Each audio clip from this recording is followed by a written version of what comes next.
আপনারা যারা আমাকে দেখছেন বা শুনছেন, এই মুহূর্তে চট্টগ্রাম বিশ্ববিদ্যালয়ের পরিস্থিতি ভয়াবহ। এখানে এলাকাবাসীর সাথে শিক্ষার্থীরা মার খাচ্ছে। কোনো সেনাবাহিনী নেই, কোনো পুলিশ নেই। জানি না রাষ্ট্রটা কিভাবে দেখতেছে। কোনোভাবেই এলাকাবাসীকে নিরস্ত্র করা যাচ্ছে না। প্রশাসনের এখানে নিশ্চুপ ভূমিকা। এর মধ্যে শিক্ষার্থীরা নিরাপত্তা দপ্তরের ভেঙে ওখান থেকে রামদা, ক্রিস এগুলা নিয়ে বের হয়েছে। ঘটনা আরো ভয়াবহ হতে যাচ্ছে। এখানে যে কথা হলো, জোবরার মানুষের কাছে অলরেডি গান এই জিনিসগুলো আছে। এই পোলাপানগুলো অতি উৎসাহী হয়ে এখানে ওরা রামদা, ক্রিস নিয়ে যাচ্ছে, ওরা মারামারি করতে।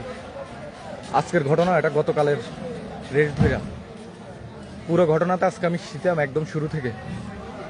ছাত্রদেরকে আজকে আমরা 5-6 জন গিয়ে এলাকাবাসীর সাথে নেগোসিয়েশন করে ওদেরকে রাজি করাই যে শিক্ষার্থীরা এখানে সেফলি ক্যাম্পাসে ফিরে আসবে।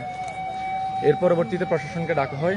প্রভিসি ডক্টর কামাল স্যারকে আমি কল করি, উনি ওখানে হাজির হন।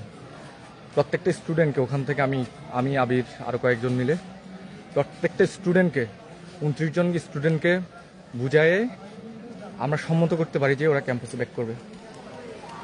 কিন্তু এর মধ্যে জটলা পাকিয়ে গেছে কিছু উৎসাহী ছাত্র নেতা। আমি নাম মেনশন করছি, বাকচাষের সাব্বির রিয়াদ এবং রিজাউর রহমান। এরা এই জুনিয়রে যে প্রেশার যারা আসছে ক্যাম্পাসে, এদেরকে উস্কাতে থাকে যে রক্তের বদল রক্ত নিতে হবে।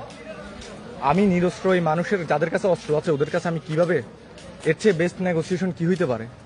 এরা আমাদের কাছে আমাদের ভাইদেরকে নিরাপদে ফিরিয়ে দেবে এবং ক্যাম্পাসে এই জিনিসটা নিশ্চিত করে যখন ফিরে আসতেছি ওদের সাথে আমরা ওয়াদা দিয়ে আসি, যখনই আসবো দেন ওই টাইমটাই যেটা হয়, এই যে উৎসাহী যে ছাত্রনেতা বাকচাষের সাব্বির রিয়াদ এবং রিজাউর, এরা উস্কাতে থাকে এবং ওই পক্ষ থেকে ইট মারতে শুরু করে।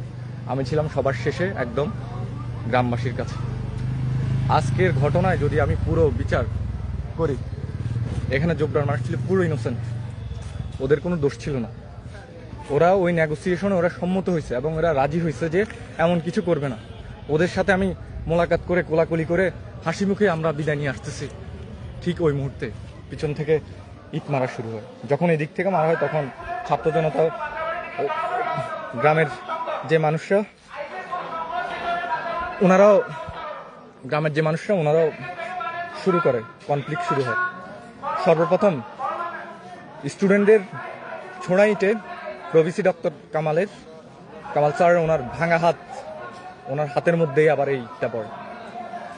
আমরা অনেক চেষ্টা করছি আমাদের ছোট ভাই জুনিয়র ভাইদের বুঝাতে চেষ্টা করতে যে আল্লাহর ওয়াস্তে ওদের পায়ে ধরাটা বাকি ছিল, যে আমরা ক্যাম্পাসে ব্যাক করে দেন, তারপর আমরা ডিসিশন নিব, আর আগে আমরা এদেরকে ফিরে আনি।